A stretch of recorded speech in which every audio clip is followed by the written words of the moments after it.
Yep, we're there. Okay. All right, go ahead. Yes. What's the boy's name going to be? I don't know the name of the child, but here, I mean, let's get moving, okay? It's a great time to get into this world. There's a lot of wonderful things going. You can enter the world of coronavirus and all the racial tensions in America and all the pandering and all the idiots. And I mean, you can be alive the same time that Mike Geary is learning what it's like to be blind. At the same time, you're gonna enter the world with sight. He's basically never had it. So come on out. We need another young Minna fan. You can convince Mom Morgan, who I don't know why she isn't a fan, to get going. Welcome to the world. Matt Carano's in it. Steve Robinson's in it. Sneakers is in it. Visionless Dave is in it. We're all in this together. Lou Brock's not here anymore. So you're not going to have to worry about Lou Brock anymore. Maybe you could take Lou Brock's place. He was a Mount Rushmore of something for me. Wiping. Maybe you could become one of the great wipers of all time. Who knows what the future holds, young man? But welcome to our world. Okay, we have a very, very special guest this week. One of my mentors, someone I model, my work after, one of the greatest broadcasters to ever be on the KMS YouTube. Easily a top 5 international Minna fan. We've got Menners with us all the way from Australia. He's filling in for Red this week. Thank God. And of course, we have the marble mouth moron, Ziggy Robinson here, just spewing terrible takes. But we have a lot to talk about this week. A lot of polarity in the Minnaverse right now. We had Carano in all week, which for a guy like me, a big Steve guy, it was tough. I'll get both your opinions on that. But first, I want to start with Menners. You're a known Carano supporter, and even more than that, you hate people that hate Carano. So I want to try to focus mostly on air, his performance this week, because the other stuff, we can mention it, but it does get a bit boring. But how did you think he held his own this week on the air with Kirk Minahan?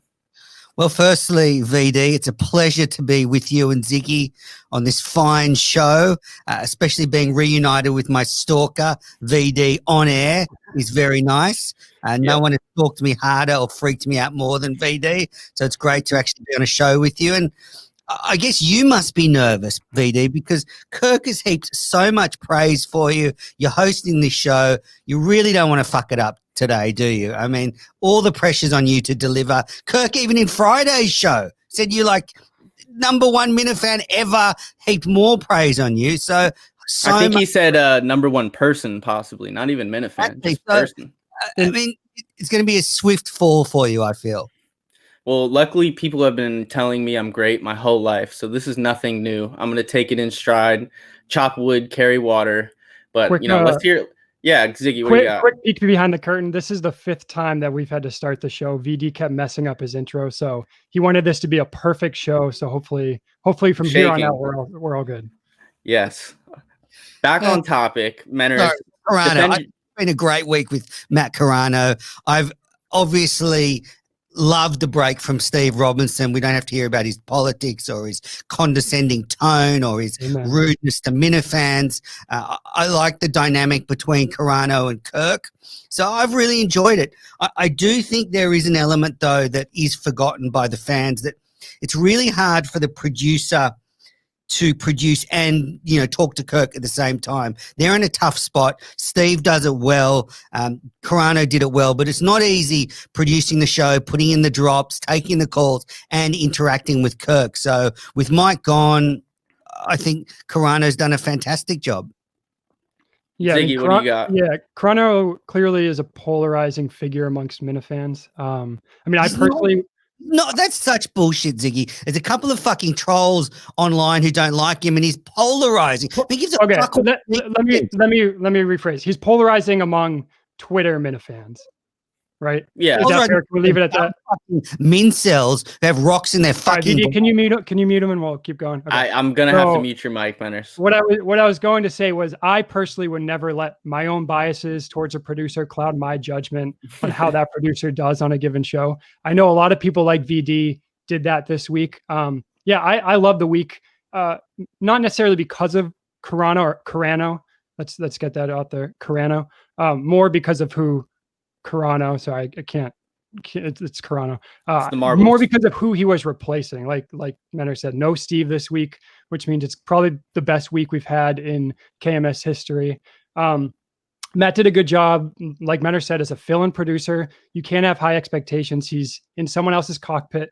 Cockpit probably smelled of piss bottles and Ziggy, but he was in that cockpit, met expectations, I'd say. And he acted like a traditional producer, how you'd expect them to act. He talked when he was asked a question. He occasionally asked Kirk some questions. He did some quick Googling and chimed in with some fact checks, where Steve is the sidekick that we all know and hate. It was just nice to get more Kirk this week, because with less Steve, you have more Kirk, and I don't think anyone could disagree that a show with more Kirk is going to be good.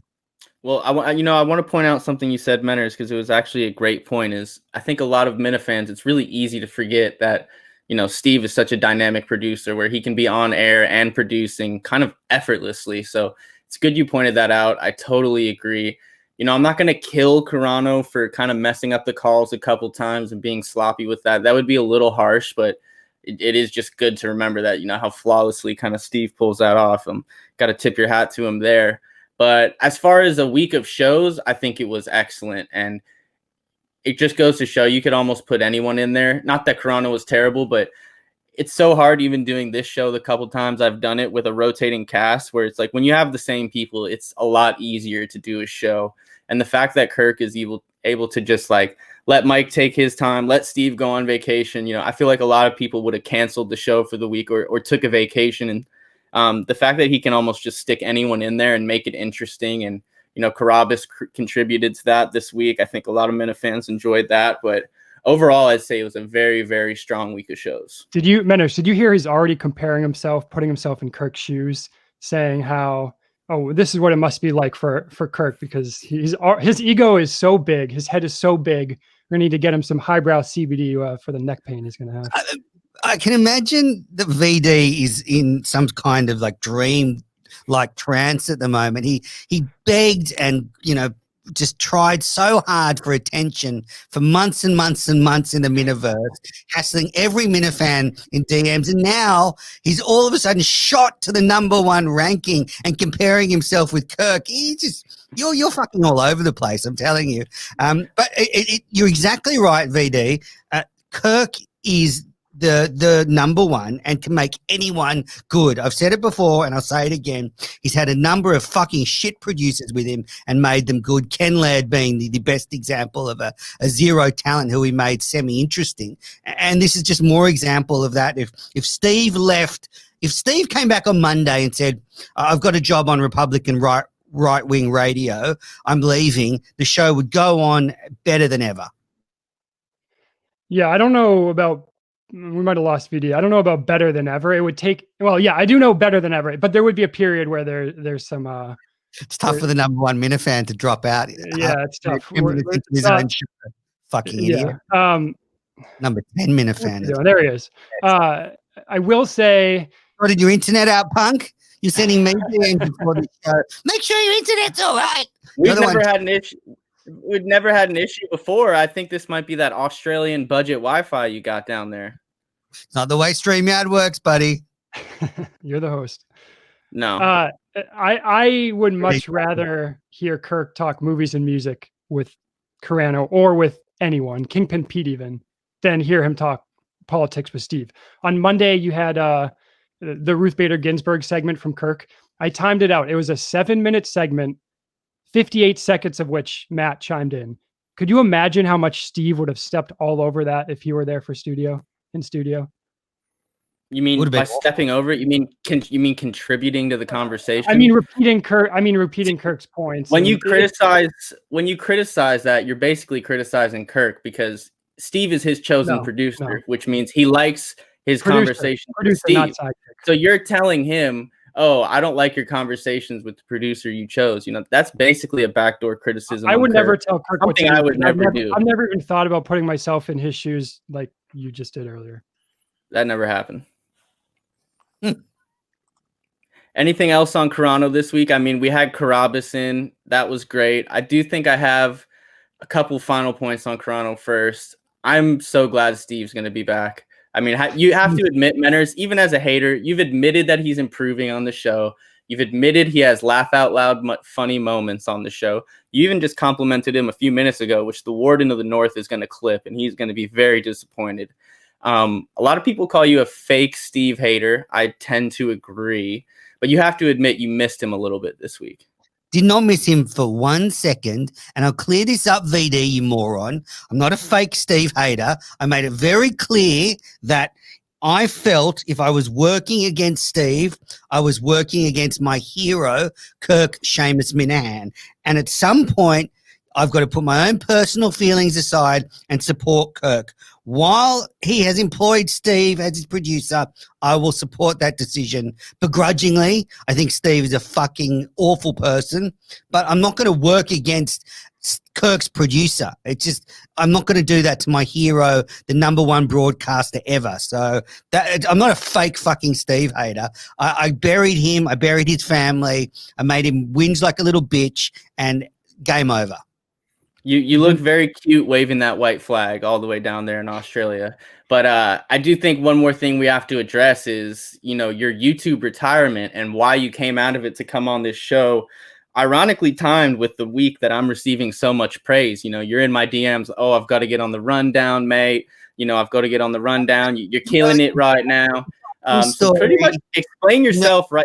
You know exactly the story, VD. I wanted to come on at the end for the last 5 or 10 minutes of this show and congratulate you on being the #1. As a former #1, one of the longest, probably the longest serving #1 in Minifan history, I wanted to congratulate you, but you two were like, oh, but we script the whole show. If you come on at the end and we want to ask you about this, then we'll have already talked about it and it's going to seem weird and blah, blah, blah, blah, blah. So because of how much you, I guess, hassled me over many months, I thought, well, I'll just do it. I'll buy the bullet and come on for the whole show. And the other thing is, this fucking YouTube network is a fucking disaster zone now. I know we're going to save this for the after show, so I won't, go out of order and mess up your hosting, but the whole network is a disaster. It needs saving. VD, it's been about 10 minutes. Are we getting old Menners or new Menners? What do you think? I think we might have a new Menners, which is really troubling. New Menners. Medium Menners. Medium Menners. Is that an homage to your favorite Minifan, Medium Poppy? Oh, no comment. I guess he likes Fez better. Yeah.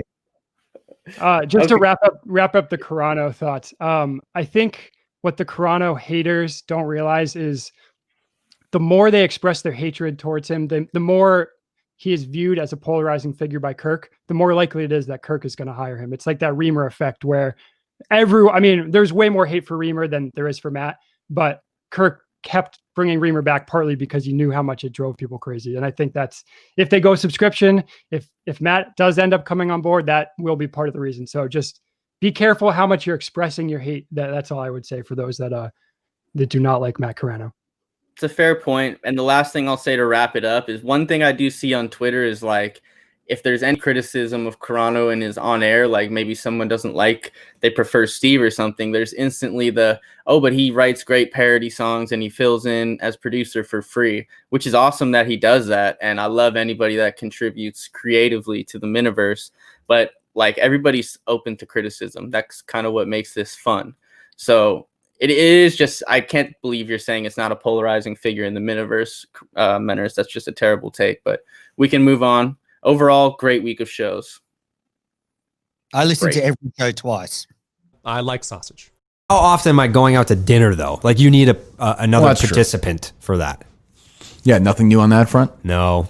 You didn't talk to that girl again? No, actually, I went to Kowloon on Sunday. With who? My friend Kenny. Okay. Yeah, he's a little guy. He's a what? He's a little guy. What do you mean? He's like 5'4". Yeah, that's a little. Makes me feel good.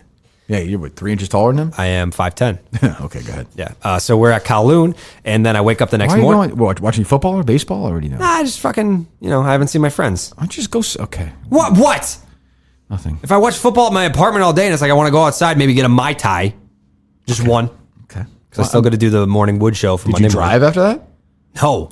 What do you mean, no? Oh, well, I guess you wouldn't have to, right? Right. You sprint across Route 1? Sprint across Route 1. Do you really? Yeah, you can walk. It's kind of scary, though. That's a busy road. So it was a very barstool heavy week, which I did enjoy. We had Carabas or Carabas, the Rocket, come back into studio, and it sounds like we'll be getting him again next week.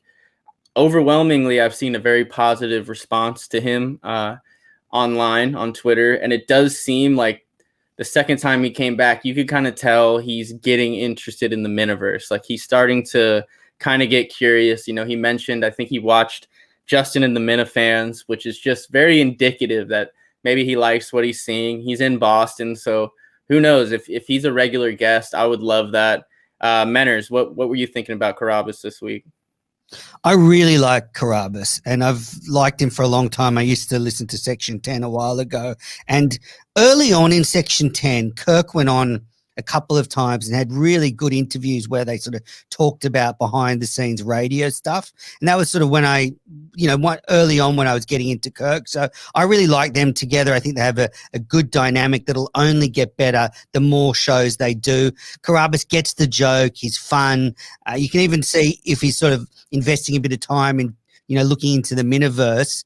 He wants to be part of the show. So I enjoyed it. Yeah, Carabas has grown on me. I never really listened to Section 10. I'm kind of a Red Sox baseball hardo, and he's obviously a hardo for those same things, so we kind of clashed. But there's no denying he has great chemistry with Kirk. It's funny that they're both similarly neurotic, where they just get focused on like it. So Kirk called Jared a blank slate, which I agree with, but because he doesn't have opinions on big issues, but Jared has strong opinions on very small issues like tipping, for example. And I think it's just funny for them to like the back and forth of he has no idea who Ruth Bader Ginsburg is, but then he has a very nuanced take on why he's only paying his mom $100 versus $125. So they have good chemistry. It's natural conversation. And then I also think Kirk respects him in a way that he doesn't respect Mike. And I don't know if that's because of the success Jared's had. He's obviously hardworking and he's confident, which obviously we don't even need to say is the opposite of what Mike is. But you can just tell it's more like the relationship with Kirk and Mutt than what Kirk has with Mike.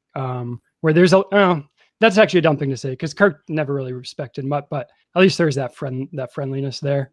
Yeah, I don't love Carabas, but he has been good on the show. I guess I'll leave it at that. So do you think there's anything to the idea that, it's just a new, fresh guest and like that's why it's been interesting to have a couple times? Or do you think it's something that's sustainable? We're going forward, like maybe once a week or more. Carabas is kind of a regular guest. Yeah, Carabas fatigue would definitely happen if he was on more than once a week. I mean, he even admitted it that the fans would get tired of him if he was on too much. I know Menners, I did see you tweeted after Jared's first appearance that you want to see him 1 day a week or maybe even 1 hour a week. And then after this week, you tweeted that you want to see him 2 or 3 times a week. So was that you? Like, actually, did your opinion of him grow that strongly, or were you just going with the Twitter wins like you usually do of seeing, now everyone loves him, so I'm going to love him even more? What was going on there? Fuck off for a start. I do not go with the Twitter wins, as you well know. Just on Carabas, though, I like the way he played along with the bit about his mum on the second show. He didn't hold back at all. Some people get uncomfortable when personal stuff is brought up. He just went all in with that Tim and Canton call. And I just, Ziggy, to answer your question, when they said in the second show, Kirk was alluding to maybe a bigger role for Carabas, I thought 2-3 times a week would be good, but probably twice a week, I think, for Carabas would be the sweet zone for him. Yeah, I don't see it happening because of it would be like the bottom. Or it'd be on the back burner for him. So 2 to 3 times a week is a lot to ask for what he's already doing. I do think, though, I like the idea of bringing in an additional Barstool personality. So I don't know if you guys heard, Mantis was brought up 3 different times this week. And one of the times Kirk said, I like Mantis, and he stopped himself short, but it sounded like he was going to say, maybe I'll have him on at some point. And I think it would be funny for Kirk to try to succeed with the 2 bottom rung Barstool employees with previously Mike and then Mantis. So I don't know if that's something to look out for. Yeah, I think, like I said earlier, Carabas fatigue would happen. We already heard him repeat himself in the 2 weeks he was on, or the 2 shows he was on. Like he talked about how Milton supplied a suit for him twice. He talked about Kowloon, which is a Chinese food place neither of you would ever have heard of. if not for the show. It's like, and there was also like 4 different local food establishments that were brought up. So I know that there's deeper layers to Carabas, which VD you said multiple times, but I don't know. I think eventually they'd run out of topics. I don't think they'd run out of topics. And just from my perspective, Menners, you can speak to this too. Like the fact that I don't know a restaurant, I don't really care. I don't think anyone sitting in there with Kirk is ever going to really run out of content. And it seemed like they do have this kind of father-son almost dynamic, not like almost in a career way where Kirk is kind of like a little further in his career than Carabas. Carabas is young and having a lot of success. So there does seem to be kind of that relationship there. But yeah, I think if he's going to come 2 to 3 times a week, like that's almost a full-time job. He's going to have to listen to the other shows. He's a baseball guy, and I don't think you need to run in committed to anything quickly. Like, why can't he just come on once a week until he doesn't want to, and then he comes on just whenever? Good take there from PD. As usual, #1 Minifan coming up with the goods. I think we should move on from Carabas. It's dragging a bit, host. Can we get into the bus? Well, I mean, I wanted to talk about Jose Fernandez and how you felt when he passed away, Menners. Which one was that one? Was that the guy that died on the boat?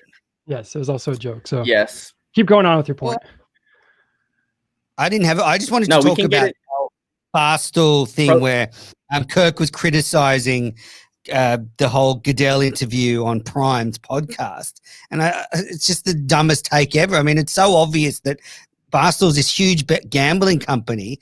Of course, they're not going to take on the NFL. They're in fact going to suck up to them so they can get close to them for a new number of reasons, but for business deals primarily. And for Kirk to sort of think that was going to be any different, I think was a little bit, I don't know, silly. I mean, we know Barstool's not the same as it was before. It's a huge gambling company, and they have to love the NFL. That's a terrible opinion because it was only a few months ago that Portnoy was bidding on an auction to watch a game with Goodell and then was mocking him publicly when, Goodell didn't let it happen. So where was that need to have a good relationship then? Things change, VP, and, directions. But Penn was already involved then. Penn was already involved. Penn was already involved at that point. Change. I mean, you can get a direction from above saying, hey, look, let's try and bring the NFL closer to us, not further away. I mean so that's in fairness, the only reason I can think that he hasn't addressed it yet. And I know they taped that show with Dion today. I don't think it's out yet, but I saw something on Twitter about it. It didn't look like Dave is going to confront him about it on that show. It also just wouldn't make sense, the nature of that show. But the only thing I can think is that there is something kind of in the pipeline that is either being constructed. I don't think Penn would just tell him to stop talking about it unless there was something they were working towards. So that's kind of my. Thank you, Vader. You come around. Your point doesn't make any sense that Penn would tell him to stop because he was mocking him months ago. Why wouldn't Penn care then? Okay, they might have cared then and said, going forward, look, we need to bring the NFL close to Barstool, not push them further away. Okay, so if there's an effort to bring Barstool closer, then why would Dion just not mention Barstool on his podcast? And why would they so blatantly skip over it? You would think that would be a great time to start to mend the relationship and be like, hey, you're here at a very distant Barstool podcast. Defend yourself. Go on. No, it's bullshit. I mean, all Dion did was, I didn't listen to it, interviewed him. It's not his job to suck up to Goodell for Barstool, so I don't think that's a valid point at all. The more I'm not saying suck up. Why wouldn't he mention the word Barstool? They say you left NFL Network to go to Jackson State, and they completely ignore the reason he left NFL Network, which was to go to Barstool. It's a deliberate move. If there was no bad blood, he would say, yeah, I'm at Barstool now. I love it. Moving on. I'm not saying make it a suck pump fest for Barstool, but the fact that it was omitted was intentional. No, they're trying to mend the fences. The fact that it was omitted was probably intentional, but not for any reason other than let's try and, build a relationship with Goodell and repair it, which, that's all. Yeah, the way I see it is the Portnoy is now the one that has the grudge with Goodell, not Barstool. So Portnoy's grudges are they're legitimate, but they're for content purposes. So like the auction was for content purposes. It wasn't to help Barstool any more than what the additional Twitter views that Portnoy gets on his tweets. But Barstool is in the gambling business. They're in the business of not rocking the boat. So it's kind of that balance that I think it's easy to call Dave out, and I think we should call him out for when he's kind of a pussy about stuff like this. And I will be curious to see what happens with the show. Like Jared was the one that threw out, maybe he's just waiting. That is possible. At the very least, we know Kirk will bring it up on Monday. So maybe that's when it'll at least get brought to light. But yeah, I think Dave's grudges are for his content purposes, not so there's a separation of Dave from Barstool, the company. Yeah, but Dave's content is content and business. When the stuff on content might affect the bottom line, that's when Dave's made it clear he's going to stop. And I think this is one of those occasions. Yeah, it could be. And Dave's content isn't necessarily bringing dollars anymore like it used to. It honestly, it could just be for his own fun. Well, it is, but it's bringing in money, but it's not like the cash cow where it used to be. It used to be the Dave Portnoy company where everything was surrounded by him. And he's probably definitely the top content guy there overall. Except maybe Call Her Daddy's bigger. Right, but they have so many. They have so many verticals or whatever term you want to use, that it's not just coming from Dave, where it used to be from everything coming from Dave's brain. So whether it's the Blackout Tours or whatever, now it's Call Her Daddy, it's gambling, it's whatever. Any pick any vertical that they have, they're very well diversified. So I see your point. Yes, thank you. I think very clear. I think it's pretty obvious he's going to say, he's always said it. So to be fair, you can't really criticize him he's about his wallet. So if there's money involved, he will every now and then not go after opponent as aggressively, or he'll pick a different battle because Lord knows he has enough battles to fight. Speaking of fighting battles, we had Joshua, the social media. Too bad. The social media intern, he popped his head back out. It seems like it's going to be every 2 to 3 weeks. He's going to have a little flare up. One tweet to the guy and he goes off. And it's interesting because he says he hates Kirk so much. It's very obvious why he does it. He likes the fight, not in the sense that he's brave. He likes the social media interaction. I think last night I looked at his post directly after everything with Kirk died down. And it was like a football highlight clip he posted, and it had 2 likes. And then you go down to his other tweets, it's 48 responses. He likes the bump. He likes the fight. He's a total pussy. Anytime he opens his mouth, I just sit back because he's going to say something dumb. For instance, when he tried to criticize me saying, Kirk's your hero. He's a 45-year-old guy. Like, what a loser you are. A simple Twitter search showed that he had tweeted, Dave Portnoy is my hero, who he's now ashamed of, and Ray Lewis is my hero, which if I could have picked 2 people to find in his Twitter history, I couldn't have picked 2 better people because it made him look like such an idiot. What do you guys feel about him? I'm kind of sick of him, honestly, but it's fun to see him pop back up every now and then. We're going to have a segment that doesn't somehow come back to VD's accomplishments from the past week. I mean, that was the only reason he segued into this, so he could bring up that he was the one that stirred the pot. Poked the tiny little bear of JDM and got everything going. I mean, Kirk, it's not every week that Kirk gets in a Twitter fight with someone, so I think it's worth covering. Well, yeah, I think you pick. Go ahead, Menners. I think picking on him, VD. I mean, JDM is punching down, and Kirk said it on Friday's show. I think it's a bit sad. I mean, this kid obviously is an idiot. He has no idea what he's talking about. He's in over his head, a bit like VD. And I think that it's almost like we just got to let him go. I mean, it's not fun, messing with this kid. I almost think it's a little bit cruel. He's not even a content guy at Barstool. He's a social media guy, and he's not quit. You think it's cruel to make fun of him when he's the one calling Kirk's 8-year-old son racist, calling Kirk an asshole, trashing the Miniverse, but Kirk's the one being cruel? You've got no fight left in you. This is new Menners. I was just going to say that. That was sad. No, it's not a fair fight. It's like putting in, you in the ring with a heavyweight boxer and watching you get killed.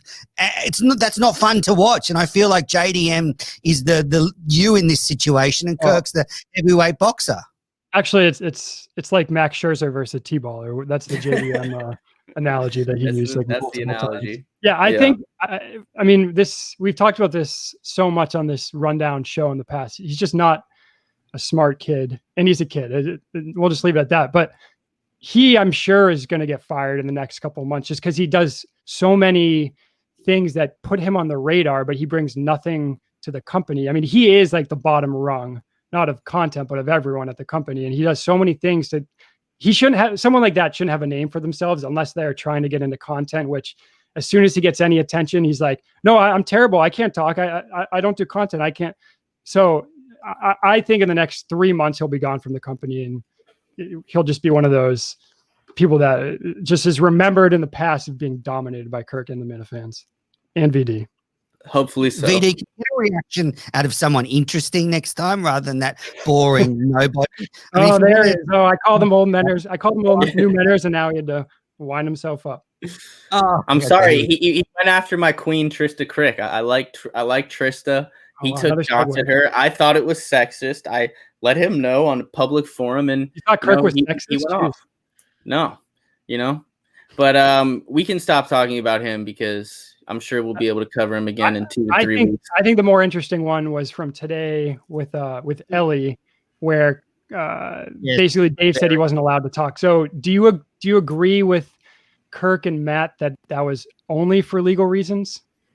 That's the only thing it could be. Yeah, because I could see a scenario where Erica was doing her a favor by not demanding that that Dave didn't talk about her, but saying, let's just be nice, let's let her go right off into the sunset. And that I could see that as a scenario, but Erica kind of being nice and benevolent there. Whenever you leave a company, though, especially like that, you sign a thing that's like, oh, we won't disparage each other, basically. And so I think it's as simple as that. My conspiratorial mind, Dave could talk about it without disparaging her.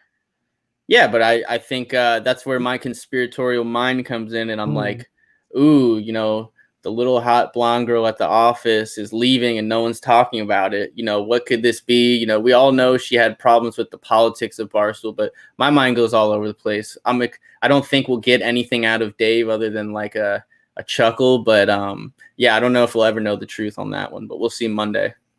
You like when you're talking, Vita, you look like Ray Charles, like you're sort of staring off into the distant glasses. You are nailing this whole blind act very, very well. Just with Ellie, I would not be surprised if Ellie lawyered up to get out of her contract, and therefore she might have come up with any shit, throwing a Barstool, who knows what, and that's why there's a silence now. That, as you say, Ziggy, just let her go. Eric would have said, let her go, will not say anything. But yeah, I wouldn't be surprised if Ellie lawyered up and leveled some pretty serious stuff to Barstool behind the scenes. Wouldn't surprise me at all. Yep. And I think just one last point on Barstool. I would say this is probably the best point in the relationship with Kirk and Barstool that there's been, because all of his enemies are now, I mean, I didn't listen to the podcast. I want to go back and listen to it, but it sounds like all of the enemies, K. Marco, Ellie, have just been beaten down, and Kirk was right. Thank you, Kirk. Fire K. Marco. Yeah, that had to be nice for Kirk to listen to. Just kind of like reading the obituaries of his enemies. Really, big victories. Okay, whatever you want to talk about, but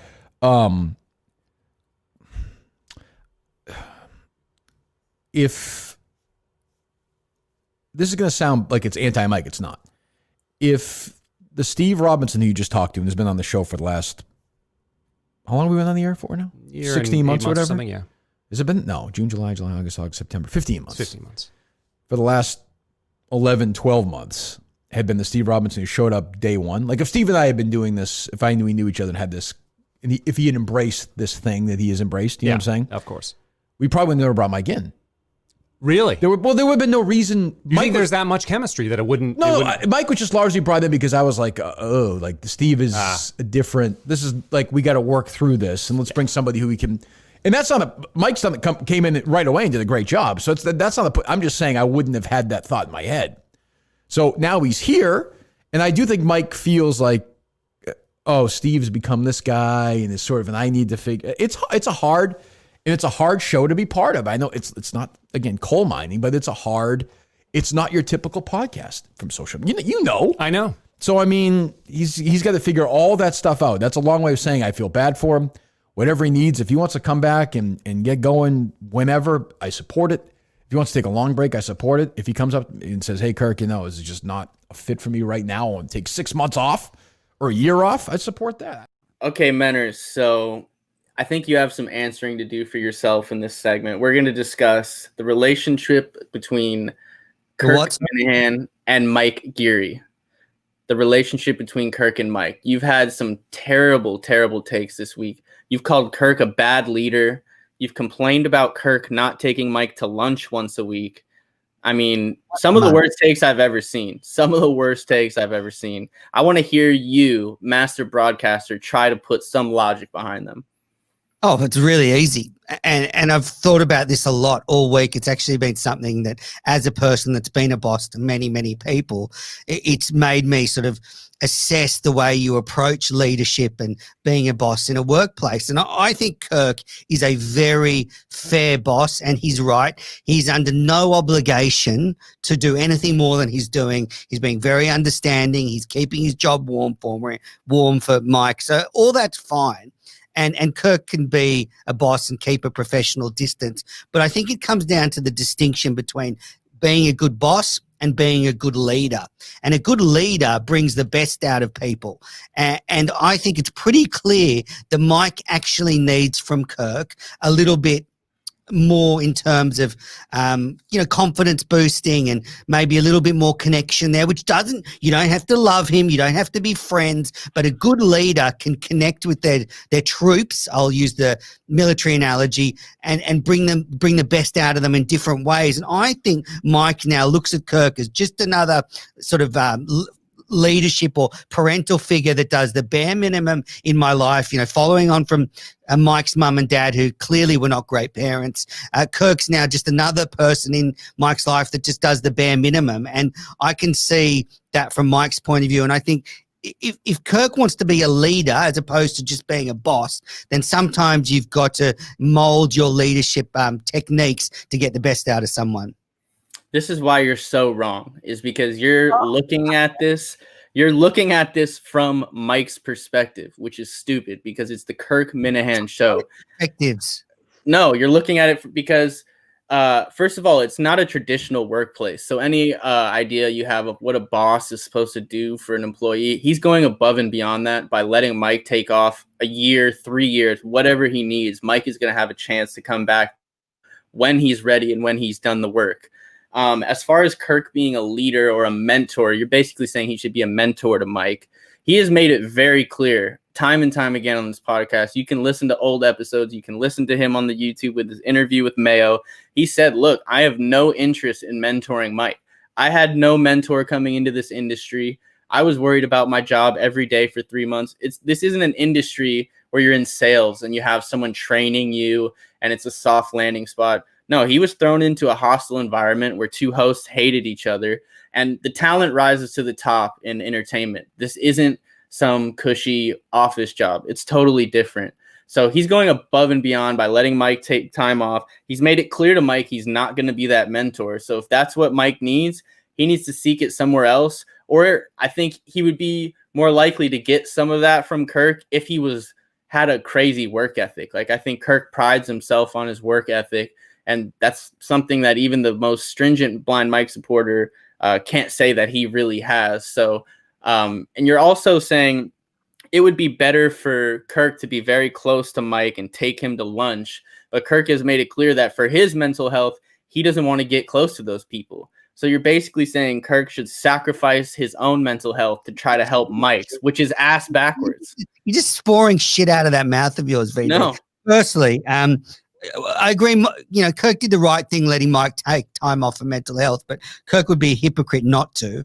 The second thing is you're exactly right. It's not a typical workplace. So all these idiots that like Tim and Canton and all these fuckwits talking about I'm not friends with my boss, you have a much more complex relationship when you're doing a show like they're doing together. And sometimes you might need to do, lead things and techniques that are a bit outside the realm of what fucking Steve from Providence boss does at the fucking trash collecting business or wherever he works. So, just bullshit. And I don't think Kirk has to sacrifice his own mental health. He doesn't have to be friends with him. He doesn't have to love him. But as a leader, sometimes you do things like you might give one of your troops a pep talk, or one of your employees a pep talk, or one of your cast members a pep talk. You might go out for lunch once a month and just go through a few things. Doesn't mean you have to love them or be friends with them. It's just called being a leader. So what would you want him to say in those meetings? Environment bullshit. It's not fucking EEI. That was a bad place. Why does Kirk's show have to be the same? What would you want him to say in these meetings? I'm just curious. And also why are they always lunch meetings? Who cares if someone's eating? Could be okay, coffee. but what do you want him to, or what do you expect Kirk to say to Mike in those meetings? Well, I think clearly Mike needs a little bit of reassurance away from the microphone, and I think doing that, every day or every week would hurt the show. But every now and then, once a month, going out with Mike and saying he's doing a good job and forget the goals, I think would help. The other thing is actually giving Mike some advice about how it can be better at his job, rather than saying it on air, telling him the things to work on. And then there's tons of other stuff, even just Mike having a chat with Kirk away from things, and Steve might be there. I think it would be good for Mike feeling, okay, Kirk's invested in me, as his sidekick. So your skull is so thick, I swear to God, because time and time again you're telling Kirk how he should change who he is and who he wants to be to help Mike, and that's just ass backwards. Kirk, it should be the other way around, and these aren't fucking easy way out. It's so easy for a boss or a leader to just say, I'm going to keep a distance. I'm not going to get involved. I'm just going to do my shit. And, because that's easiest for me, because I'm the one that's got mental health problems as well. Ooh. Well, I'm sorry, but sometimes leadership is more than that. Okay, but my point real quick. So I think Kirk has been having those meetings on air throughout the last 15 months of the show. Why does it have to be off air?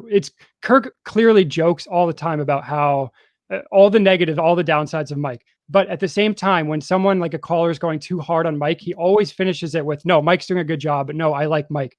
Kirk wouldn't have Mike on the show if he didn't like him. And maybe it's Mike just can't pick up on that. As a listener, I think it's pretty clear. Deep down, Kirk likes him. He also thinks he could be doing a better job. And he's been pretty explicit, maybe not explicit. He's been implicit with the things that Mike needs to improve on, like the work ethic, i.e. making fun of his lack of prep for the YouTube shows, or for the lack of creativity, i.e. how he does a cheer show and that's it. Like it's pretty clear to, I think, most listeners what Kirk thinks Mike needs to work on. The blame can only be on Mike for not picking that up himself, if that's the issue. I honestly think it's just a confidence issue, but I don't think I don't know why he needs to have a meeting off mic, or no pun intended, off air. It's stupid. It's a stupid opinion, especially if you're someone who hasn't struggled with mental illness. It's therapy 101 is if you have your own struggles, you can't take the weight of the world because it's going to drive you crazy. Mental health issues. I'm saying take him out to lunch and run through a few of those things. So that Mike's not getting from the apparent implicit instructions he's given on air. He could take him out and, say, give him a few suggestions on how to work a bit harder, or to how to drop the woe is me shit. I mean, it wouldn't take much to do that. They could does it on air. Well, he doesn't really. He does it on air. He tells Mike, if it weren't for Kirk telling him on air, he would have never had a YouTube show. He would have never done Mike and the Minifans. Why is it not the same? Because they're not eating Papagenos? No, because it's on air. There's a shtick involved. Devolves into jokes. But that's who Kirk is. That's who Kirk is. He tells the truth. The truth comes out in his comedy. And again, it's pretty clear if you're a listener. And I understand it being difficult for Mike, kind of being there live and not listening back. But again, we've had 15 months of shows. It should be pretty clear how Kirk feels about him. And pretty clear. It hasn't worked then for 15 months. Yeah, but why is that Kirk's fault?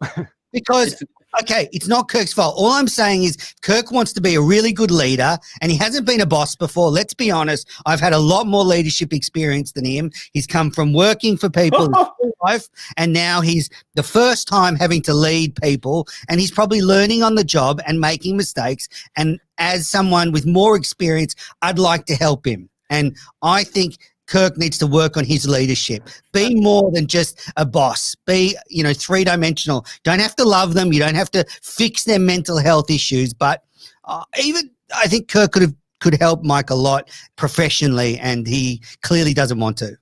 I'm so glad you're saying all this just because you're so wrong, and it's like Josh from Bar gonna let you keep talking. Let him go. Just let you go. Terrible takes.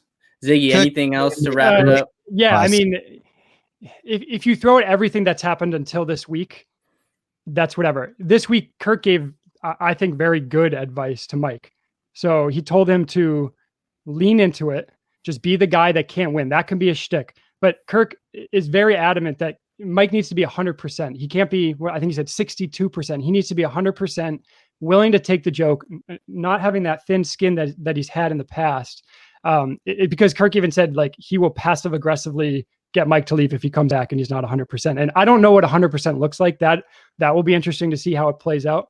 But I just can't get over, like you said, VD, the skull on this guy is so it's incredible. The last thing I'll keep repeating myself, but you're all wrong and I'm right. I mean, the evidence is there. Mike just looks at Kirk now as another adult that's disappointed him, and that's not Kirk's fault, but Kirk could change that, but he doesn't want to because it's too hard for Kirk to go out of his comfort zone for someone who's basically worked for pittance for a year. Oh, what a lib. I love it. The last thing I'll say is that call we got from Kingpin Pete today where, maybe there was a poor job of Pete describing his visit to Mike's house. Is there any part of you that would be shocked if Mike has just been doing jack shit and just drinking beer and just sitting in his house all day watching Netflix? So you're forgetting we are the life coaches of Mike Geary. Yeah. We got to give him some benefit of the doubt. From what I gathered is Kingpin Pete's interactions with Mike were 4 days after that show on that Monday, that his last show. So, and we knew, like, I think on Tuesday or Wednesday that he wasn't even able to get in contact with the school. So it shouldn't be a surprise that 4 days after he wasn't taking too many steps. So I would like to give Mike the benefit of the doubt that I personally didn't take much from that call. And Kingpin Pete tweeted out basically an apology or a backtracking of,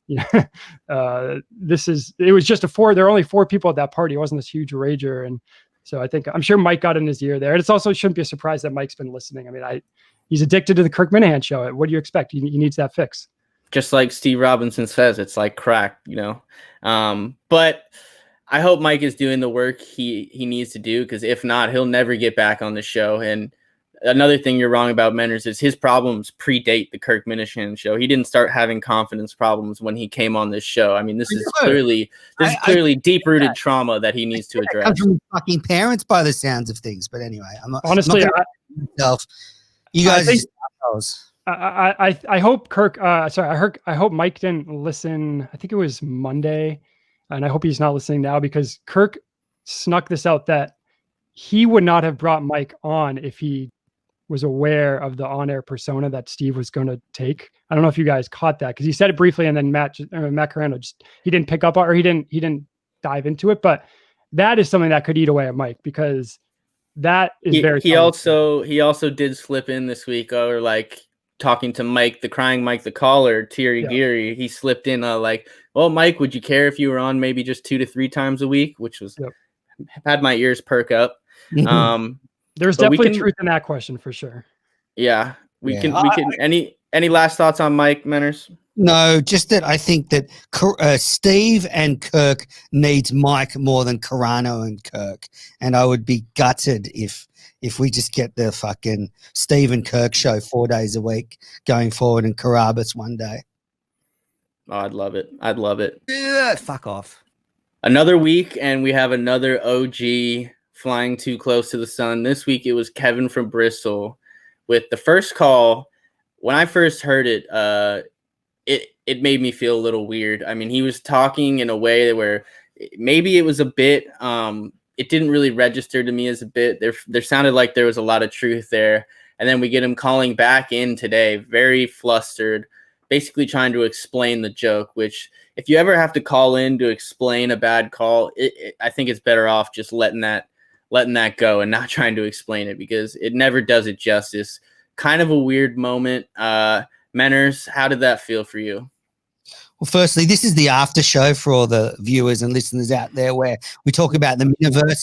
I heard that call today on Friday's show where the caller was saying he wants the Kirk Minahan show to be less about the miniverse. I actually like the miniverse stuff. I think it's the some of the most interesting stuff on the show. So that caller can just go fuck himself. He's obviously a clueless fuck with no fucking idea what's interesting. So go jump off a fucking bridge with Zonka, that dickhead. So just back to your question about Kevin's call. I think Kevin was really put in his hard spot, because I think Kevin was just, going a bit far on the bit to make it funny, and Kirk took it the wrong way. Because clearly Kirk doesn't have to fucking love Steve and Mike. I mean, that's just a terrible take. But I thought Kevin was trying to have a bit of fun, but it just didn't land properly. So, wait, Menners, when you first heard his call on Tuesday, did you think it was a joke, or did you think he was serious? I didn't think he was serious. Like I thought he was just having a bit of fun. So when you tweeted the best call today by far was Kevin from Bristol. I loved his message. Yeah, I did. I loved his message. I just fucking argued with you for 10 minutes about why Kirk needs to be a better leader. So, I mean, I'm not saying everything. Okay, best call by far. Best call by far. It was the best call by far. I enjoyed the call, but do I think that Kirk has to love his employees? No. So, okay. But what elements of the call did you think were so excellent that you had to tweet that it was the best part of the show? I mean, was it the terribly failed joke? Was it?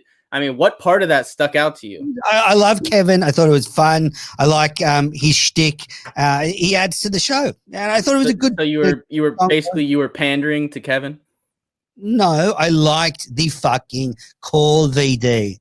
I wish Red was here to say, like, do you even get the show? How do you even listen to the show? Because if you like that call, there's something wrong with you. Now, how are you defending the second call, the callback? Trying to tell how to think. The thought police, VD. No, just, I know a bad idea when I hear one. So I want to hear your defense of the second call, the callback in, because I don't know, by your standards, that might have been the best call of the week. No, Friday's call was a bit strange from Kevin. I'm not sure what he was trying to achieve by trying to sort of defend himself to Kirk. So I thought it was gone by then. Kevin should have just let it go. Yeah, I got two things on the second call. The first one, as a professional backtracker myself, it was very clear he was backtracking here. The first call was,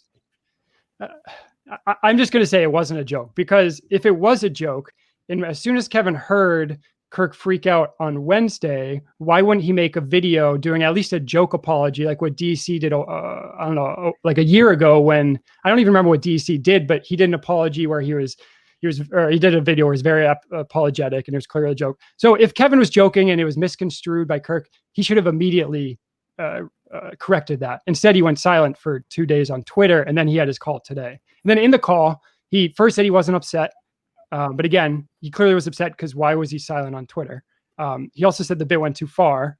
But yeah, I don't know. I agree he was in a tough spot, but he totally put himself in that tough spot by going too far and assuming too much that he is friends with Kirk. And it was so sad to hear Kirk clearly say, I had the quote too. Kirk does the show, we listen, and by no definition are any of us friends with him. That was very difficult to hear, being empathetic towards Kevin there, but he put himself in that position. He put himself in that hole, and then he dug himself 10 feet deeper, and then dug himself another 10 feet deeper. Like, I felt bad for him, because he is a nice guy, but in my head, I was just like, oh, this just bailed. This is not going well. Not a great look. If you ever have to call back to explain a joke, you better not doing it. If he actually was kidding with the first call, I think his response would have been a lot more lighthearted instead of kind of disappearing for a day. And then now it seems he's kind of overcorrected and is trying to lean into it too much. But, like Kirk said, it's not the end of the world. Real quick. Speaking on second calls, there's a Warden of the North had a theory, and as soon as he said it, and I re-listened to the call, I think it probably could be correct that the Neil Diamond call today sounded a lot like Kevin, and it was like 2 calls after Kevin's call. You know who that was? You do know who that was. Yeah, the timing is impossible. The timing is impossible. Okay. All right. Well, I guess I love the speculation. Menners is calling out Warden's theory. So, yeah, I know who it was because they messaged me and said, "Listen for my call. I'm Neil Diamond," and it was a good call. It was a good call, but it did sound like it. Anyway. I think there's some blame while we're talking about the OGs can be put on Steve from Providence, because Kirk in the past has acknowledged multiple times how Steve impacted his decision to leave Entercom, and I think that gave some fans this false sense of I also can impact Kirk's decision making, and I'm so close with Kirk because Steve was close with Kirk. So Steve, you gotta back away. And it sounds that sounds to me like you're blaming Kirk for something he said on the show, something I would never do. No, I'm blaming I'm blaming the fans for taking what Kirk said and taking it too personally. Kind of blaming Kirk, but so worried about upsetting Kirk after your week. It's incredible. You are so nervous. Kirk is going to just wouldn't do that. Okay? Chop wood, carry water. Yeah, I am. I think the term that gets thrown around about OGs isn't fair, because there's a lot of OGs that keep their head down. They contribute to the show. It's more about this thing of where there is a divide. It's been discussed in the Miniverse forever of the entitled fans who think they're a little higher than the new fans. And a lot of those people have been flying too close to the sun recently, and they've been learning their lesson. It's been kind of a paradigm shift recently. Speaking of another one, DEC, he came from the clouds today with a truly bizarre tweet about a bizarre Mercedes-Benz dealership scenario that I read it about 15 times, and I thought maybe John from Scranton had hacked his account, because the sentence was just a run-on sentence that made no sense to me. Kirk, we didn't get too much of a reaction from Kirk on the show about it. He did respond on Twitter and kind of said, "Go away." Menners, you love DEC. What were you thinking when you saw that tweet? Well, I don't understand the tweet. And just finally on Kevin from Bristol, clearly he struck a nerve with Kirk. There was an edge of truth, an edge of that, what Kevin said on the first call that got under Kirk's skin, because Kirk knows there's a bit of truth to that. And secondly, on DSC, one of the reasons I wanted to come back on this show was to dance on that fuckhead's grave, because I said to everybody months ago he was a fucking psychopath and a loser and a prick and a cunt, and he should go fucking kill himself. No, I said get cancer, actually. And, maybe now he's going through chemo or something, because I fucking do not give a shit about that guy. I mean, honestly, I wouldn't piss on him if he was on fire. I'm so glad he's gone. Fucking good riddance. Take your Minifan show and never fucking come back, you load of shit. I muted myself. I wouldn't step on that. Go ahead, Ziggy. Well, yeah, I think the go away is very telling. And Kirk, a couple times, the topic was brought up, but he clearly didn't want to really talk about it and get angry, I'm assuming. But the breaking news here, Ziggy Robinson doing some of his good investigative journalism. Best in the business. DEC Drunk Era Curtis has unfollowed Kirk Min on Twitter. Very petty. That is, to me, very telling. It'll be interesting to see if he comes back. I'm sure he will at some point. He'll come back. We'll see how much he grovels and begs and crawls back. Yeah, on his knees, I mean, from my perspective, he's the epitome of the Minifan that has that kind of attitude, that he's a little bit above. Just the way he kind of looks at things, just his whole perspective on things. He's very douchey at times, not as a guy, but just as his stance in the Miniverse. And I do think he lives in a world where he thinks that he kept Kirk relevant after he left EEI, where in reality, like the nicest thing, basically the thing I can compare it to is like he held the door open for somebody. If you aren't there, they're just going to open the door themselves. It's a nice thing to do, but it's really on the grander scale of things, it's not really that impactful. Now, he did play a role in, you know, being early in creating kind of Minifan content, which I think is awesome, but that doesn't justify just kind of becoming a douche. That's kind of how I feel on him. Yeah, I think the Minifan show is very popular because DC was first to market. DC was first with the kind of cataloging all of the old good K&C clips. But then he brought in MHB, and MHB was clearly the star. And then when MHB left, DC went heavier on the kind of recap, just playing old audio. And now he does. I will give him credit. He does try to mix it up and have on. At least there was a time he was trying to have on different guests. Lately, it's been kind of the same people. So, but I don't know how those advertisers are gonna survive now that they're not getting the reads. It's been, I think, True. 10 days since there was a last podcast. What was the final thing that set Kirk off against DEC? Say that again. What was the final thing that set Kirk off against DEC? Him claiming that they stole advertisers from him. They stole Red Dog's advertisers from him, basically. I know you don't really. I know you don't listen to the main show every day, so I can fill you in. I can fill you in on anything. Ask me any questions about the show. It's just typical of DEC. He's such a fucking lying prick. I mean, his show is full of ads, and he makes more money off Kirk than anybody else, any other Minifan. And in private threads, he's a fucking pussy. So honestly, I'm glad he's gone. I actually hope he never comes back. I'm not like joking. Like if we never hear from that piece of shit again, the world will be better for it. I love watching you grave dance. Yeah, I mean, I don't know what he's gonna do with those ads now. If there's no more cost to offset. I mean, pancreatic cancer. That's what I wished on him. So I need to know. I need to know where to send my invoice for the mic I had to buy, because I have some costs I need to offset. So maybe we'll start pumping some ads on here. Any final thoughts on DEC before we get into Menners' YouTube Minute, his YouTube roundup, since he loves the YouTube more than the main show? Nope, I didn't have anything else. All right, Menners, I'll pass it over to you. Let's give everyone your grades. Everybody loves your grades. I will say I have no use for you rating anything outside the KMS world. You know, I'll give you the fact that you're a bit of a KMS tastemaker, but your opinions on everyday life, I have no interest in knowing anything about them. I disagree. I like them. Keep them coming. Okay, no. So VD, 90% of the ratings are all main show based. And this is one of my criticisms of pretty much every fucking piece of shit YouTube show that's on the network at the moment. I mean, it's a fucking graveyard on the KMS network at the moment. But I rate usually things they mention, you know, like fluff or whatever. You know, it was so sweet that, you know, I bought fluff last weekend in Sydney and had a fluff and nutter sandwich, and Kirk had one as well. You know, so those are the sort of things I rate. Sometimes I'll rate TV shows, but you know, just you can unfollow me, VD, on Twitter, and you can still DM me 1,000 times a day, even if you don't follow me. But see, I want to be a good leader. You know, if I unfollow you, I'm worried that, you know, you'll have to go take a mental health leave again. I can't have that. So I'm trying to be a good boss. I'm trying to take your advice individually, and what works for me might not work for someone else. So that's what a good leader is, Kirk. If you're still listening, I doubt it, but you listen to most of the show.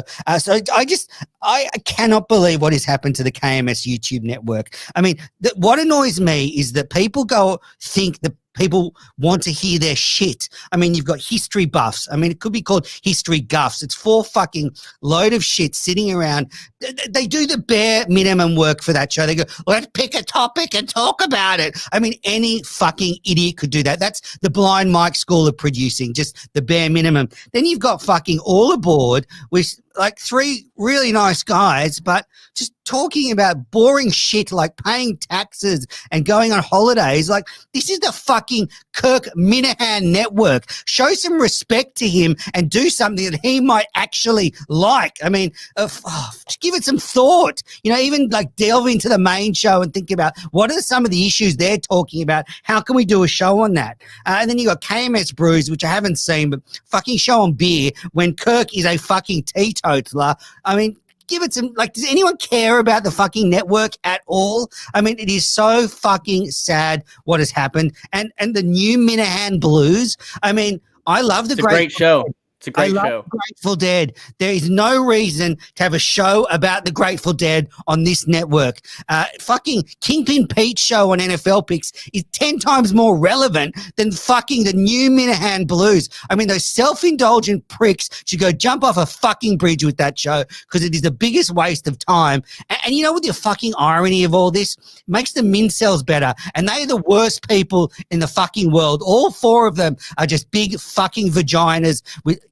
It's just I fucking hate them all. But at least they talk about the show now. At least they actually, even though everything they say is complete horse shit and they are wrong about everything and Phil is the biggest fucking zero in the world, at least they're actually talking about the show now. I mean, this network has gone to fucking shit. Well, what would you say, just playing devil's advocate here, if, you know, every show you just criticize, you actually contribute less since you quit your YouTube show. You went ghost. You went. It's hard to see a guy not take his own advice. I mean, what? You're a quitter. You can't really criticize anybody. I did 6 months of shows on this network. Do you want a medal? You want a medal? Do you need a little sticker? You want a participation trophy? Well, that would be nice, VD. You know, all those messages you said validated me very nicely. Thank you. But Ziggy with his fucking baby again, Jesus. But yeah, I just fucking, I get your criticism. It's a bit rich coming from someone, but that's the only reason I'm on this show. I wasn't going to do it from Twitter. I'm on the network again for this one appearance to tell you all to get fucking better or axe your shows, honestly, because it's disrespectful. I mean, Kirk must click onto his network and think, who the fuck are these assholes? So I have 3 things. The first, that was a very well done, well scripted rant. Although I will say you scripted a whole rant and you went with history guffs. That's a little weak. The second teleprompter must have messed up. The second thing, you notably left out the KMS rundown. So I'm curious for your overall grade on Red, VD, and I, and on the show. And we'd love some feedback. I think you guys are actually doing a decent show. You talk about the Kirk Minahan show, which is a good start. You think about what people might want to listen to. I think you're doing a fine show. Red not being here this week obviously improves the show a lot. You don't have Sleepy Red at the helm. You've got fucking blind Dave, like looking at his script above his computer the whole time. Well, that's a good word and gift right there. But apart from that, I think you guys are doing a good job, and that's why I'm here. That's really why I'm here, to fuck all of those idiots on the network who can't do a decent show. I mean, Channel Zero is another good show. They're talking about shit that is related to the world. I mean, if you're a Kirk Minahan fan, you should be interested in some of those issues. No one's interested in the Grateful Dead. No one's interested in your thoughts on history, fucking R.A. Minahan. Go back to the fucking wherever hole you crawled out of. And Ned Snark, I mean, he's become the most fucking attention-seeking prick on the network. He's fronting 3 terrible shows. Like, fuck off. Well, speaking of attention-seeking, fuck off. That's when you show all aboard, all fuck off. Menners, as a YouTube veteran, I wanted to get your take of one Visionless Dave going on the Mincel Intel show one day before we recorded the main show, the KMS Rundown, and kind of wasting some of his bullets there. What is your take there? Ziggy's an idiot. He knows nothing about doing a media tour. He knows nothing about promo. I'm a team guy. I love the Mincels. They asked me on. I'm happy to go on there and sling some takes. You know, when you have talent like mine, you know, I'm not going to run dry. I don't have to script my calls, Ziggy. I don't need a teleprompter, Menners. I come on here and I shoot from the hip, and I'm hip when I shoot. VD more like meaty. Oh, VD, exactly. More that wasn't even written down. Me. More like Zig me. I mean, those Mincels are fucking idiots, honestly. How they can keep running around in circles trying to defend themselves is ridiculous. Biggest fucking morons. But anyway, at least, as I said, at least they're actually talking about stuff in the world now. It's one of the shows that's, semi-interesting. Yeah, I mean, I love the YouTube stuff. I think your policy for social media applies, where if I don't like your ratings, I should unfollow. If you don't like the shows, you should just not watch them, because I think the idea is to have more. I'm fucking not anymore, and I'm telling all you fucking idiots on the YouTube network, you fuck this network. A few months ago, it was fun. Every night there was a good show on, and you could have a real laugh. Now, you've fucked it all with your self-indulgent bullshit. Think about what Kirk fans want to listen to, and then come up with some ideas. That's my main point of direction. Think about what fans of Kirk might want to listen to and do a show. Don't do some circle jerk show where you can talk about your favorite band or something you studied at school, you fucking morons. Or beer. That's a bad take. I mean, Minifans are diverse, so I think it's good that Minifans that have the same passions outside of the show should talk about them, and I especially like do it in a private Zoom chat, not on a show. Okay, all right. The more the merrier for me. Ziggy, any final words before we wrap this up? Yeah, my final word. So I went back and I listened to the first time Menners talked about VD, you and I on his show. And then in our response, VD, you called Menners a partially shaved testicle that was put in the microwave. I will say, Menners, the fade tonight's looking good. You're looking more like one of Bruce Springsteen's very cleanly shaven testicles, or maybe the Brazilian wax testicles. I don't know, but I wanted to let Menners respond to that claim from VD that you were a partially shaved testicle that was put in the microwave for about 6 or 7 seconds, not too long. I shave my testicles and area nice and clean all the time. So, yes, I am VD, and I know you love me, so I take everything with a grain of salt. To be clear, he was saying that your face looks like one of those. Oh, okay. Well, I mean, I'm not the pretty. I wasn't just commenting on what your testicles probably look like. I know you wish I was. Last thing I'll say before we go is, Menners, can we see that nipple ring? Absolutely not. Okay, well, I'd like to thank Menners for coming on this week, very conspicuously, and definitely not to try to get some of my clout. But thank you for coming on. Thank you for coming on all the way down from Australia. Begging you to stay the whole hour. You've been honorably discharged from the YouTube channel. You can shout your crazy thoughts from your Twitter. They don't apply. You've lost the plot. You've lost the plot. Okay, like me, I have the same problems. Oh, jealousy doesn't look good on you, Menners. But like I said, thank you for coming on. I'm sure you'll be begging to come on next week. Ziggy, thank you. We'll be back next week with another, Steve will be back. It'll be the best week of shows in Kirk Minahan history. I guarantee it. Can't wait. We'll see you then.